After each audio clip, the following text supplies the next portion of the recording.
Hola, ¿qué tal mis amigos? Un abrazo para todos ustedes. Algún día Cristo dijo: yo edificaré mi iglesia. Pedro supo cómo la edificó y le llamó un edificio con piedras vivas, a lo que Pablo también le llamó el templo del Espíritu Santo y el cuerpo de Cristo. Cuando Dios establece su iglesia como su cuerpo, nos induce a estudiar cómo funciona el cuerpo físico, pues sería una copia exacta del sistema espiritual o del reino que él representa. Bueno, partamos del hecho que dentro del cuerpo, tanto el espíritu como el alma viven en el nivel de luz que le den los ojos, es decir, las lámparas, como Cristo una vez mencionó. Pues fue el mismo Cristo que dijo que si tu ojo es malo, todo tu cuerpo estará lleno de tinieblas. Fue en ese momento donde Cristo nos enseñó a través del cuerpo humano una verdad espiritual. Al decir Cristo que la luz viene de afuera y genera una claridad interna, eso la ciencia le llama estímulo, que es una señal interna y o externa que causa una reacción en células u organismos. Estas señales son transformadas por las células y llevadas al cerebro, generando un impulso que a su vez genera una reacción y un movimiento. Es decir, todo el cuerpo necesita estímulos o señales que propendan a movimientos. Por eso es que todo el cuerpo humano está compuesto por microreceptores, tanto la piel, los órganos, las vísceras, pues el cuerpo está preparado para recibir una señal o una información interna y externa que le ayude o le empuje a hacer un movimiento. La verdad espiritual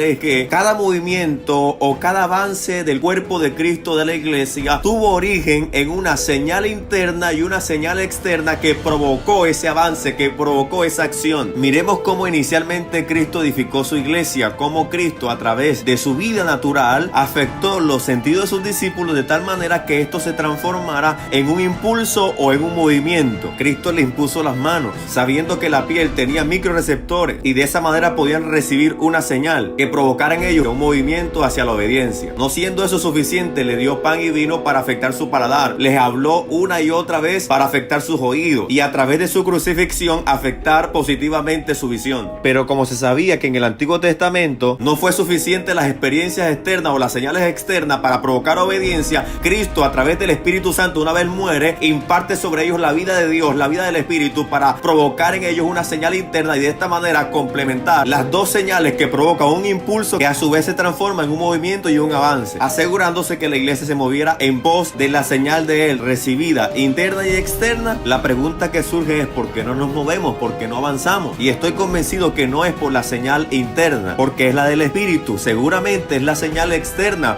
porque la señal interna está supeditada a la señal externa. Cristo dijo que el hombre no puede ver más allá de lo que sus ojos le invitan a ver, es decir, de la exposición que este individuo tenga a su palabra. Por eso es que la Biblia dice que antes que Dios creara a Adán, le creó el Edén, es decir, la señal externa, porque la interna ya se le había dado el roá de Dios, el soplo de Dios por dentro de Adán. Pero Adán no guardó sus sentidos y vino una serpiente y a través de esos sentidos lo sacó de la voluntad perfecta del Padre. Nuestros sentidos son un filtro que nos condicionan a una realidad espiritual. Por eso es tan importante que nosotros sepamos dominar nuestros sentidos, y esto se logra solo a la mayor exposición de estos sentidos a la presencia de Dios, es decir, a su palabra. Ahora ocurre un fenómeno, y es que el que no es nacido de nuevo no puede responder a los estímulos de esta vida o de este cuerpo. Se expone a la presencia de Dios y no recibe ningún estímulo, ningún impulso, porque él está muerto para este sistema. Lo que le queda a este individuo es exponerse a la manipulación, y la manipulación es antagónica a los diseños divinos, porque según Romanos capítulo 12 verso 1 dice que: así, hermanos, ruego por la misericordia de Dios que presentéis vuestro cuerpo como sacrificio vivo, santo, agradable a Dios, que es vuestro culto racional. Es decir, que quien adora a Dios debe enterarse que lo está adorando, pero la manipulación provoca en el individuo una adoración sin que éste se entere, y esto no debe ser así. Esto es muestra de que el cuerpo está muerto a los estímulos del espíritu y solo responde a la fuerza imperativa del hombre para hacer algo que a Dios le agrade. Y eso se parece al antiguo pacto, donde la fuerza o la señal externa estaba, pero no la interna, y a estos tipos se les dificultaba obedecer a Dios por más señal externa que tuvieran: el arca del pacto, la nube, codornices y demás señales externas que nunca provocaron en ellos un impulso coherente a la presencia y a la obediencia de Dios. Si Dios colocó su espíritu como señal interna y nos dio a su Hijo Jesucristo como señal externa, ¿qué otro estímulo esperamos nosotros si ya tenemos al Espíritu Santo y a Cristo dado en la cruz como señal externa? La cruz nos grita un estímulo de amor, un estímulo de generosidad, y el Espíritu lo reafirma en nuestro mundo interior. Bueno, nuestra vida es estimulada por aquella aquella señal a la que expongamos nuestros sentidos, nuestros microreceptores. En otras palabras, si tu ojo es malo, la luz será tiniebla. Eso dijo Jesús. Dicho de otra manera, es que podemos tener todo el potencial por dentro, pero estamos supeditados al ambiente donde continuamente expongamos nuestra vida. No hay mejor estímulo que su palabra, la oración, que nos impulsen a la grandeza y al éxito que Él ha preparado de antemano. Bendiciones.